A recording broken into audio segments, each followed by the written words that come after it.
Yoxdur gücü ki qaldı indi Donald Trump'la kommunikasiya daha çox İngiltərə baş nazirinin imkanı var.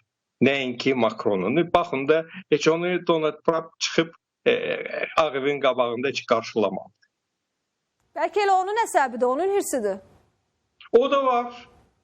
Bu iddia ikinci Napolyon görür. Halbuki onu bu şekilde heç kəs qəbul etməyə hazır deyil.